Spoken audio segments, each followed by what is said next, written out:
Have you ever visualized Mexico as a leftist country? Now, it is the reality. The new elected president is in his way to introduce in Mexico a new type of government. But the question is, would it be the best for this country? In 2019, Andrés Manuel López Obrador is preparing the income and budget law under the responsibility of the Ministry of Finance. He wants to cancel the life pension for the former president. Per month, each former president is gaining an amount of 205,102 pesos. Besides this, each former president has a security team assigned. Their children have major insurance until they are 18 years old. If the former president dies, their spouses are entitled for the 80% of their salary for the first year, and then it will reduce 10% of this salary until they get 50% of their husband's salary. Another positive aspect about Amlo being Mexico's next president is that they will provide scholarships to 2,600,000 students seeking education for all in a more accessible way. They will support them with 2,300 pesos.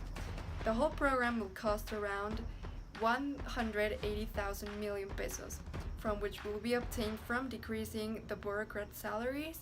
López Obrador wants to do a program towards renewable energies that will prevent the economy to increasing prices of gasoline, gas, and electric power. He said, and I quote, "The 6 existing refineries will be modernized and 2 more will be undertaken in order to process all the crude oil in Mexico and stop importing the 600,000 barrels per day of gasoline." Another of his proposals was that we are going to produce the food we eat. This means that he is going to close the frontiers for importations and exportations. In Mexico, we have a very strong production in fruits and vegetables, but we don't have a very strong production in other food products. So we receive these products from other countries, and that's why the prices are not very high. So if we don't let other countries import and export, the prices will increase and half of the population will stay with anything to eat. From the total value of importations in 2016, 40% was from the purchase of corn and 26% was from soy, wheat, and milk.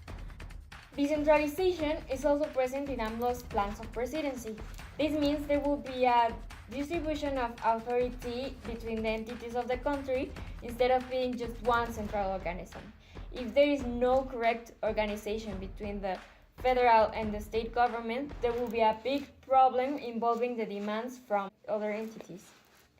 According to the INEGI, administrations are integrated by 4.2 million public servants, which 39% are federal and 61% are state administrations. This plan of decentralization will cost at least 22.8 billion pesos, which include the removal of institutions and some secretaries. Furthermore, another proposal of Amlo is amnesty. He wants to forgive certain criminals by forgetting some infractions to the law.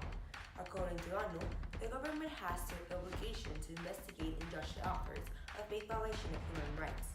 With the amnesty, the victims may not have a closure and some violations will be erased from records, depriving the population from the right to know about past crimes. To conclude, the last elections were particularly marked by violence, which left a disastrous outcome. Although AMLO was elected at 33.2%, the previous event discredited future mandates and gives way for several controversies.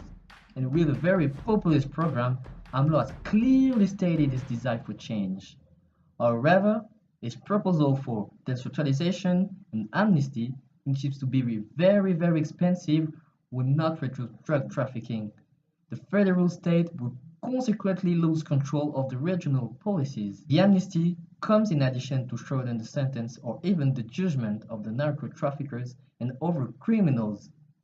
In this socialist and populist approach, power seems to be more distributed, but also less control, giving way for more insecurity. Finally, By seeking to please all the people, seems to do demagogy, and while social and corruption continue to grow.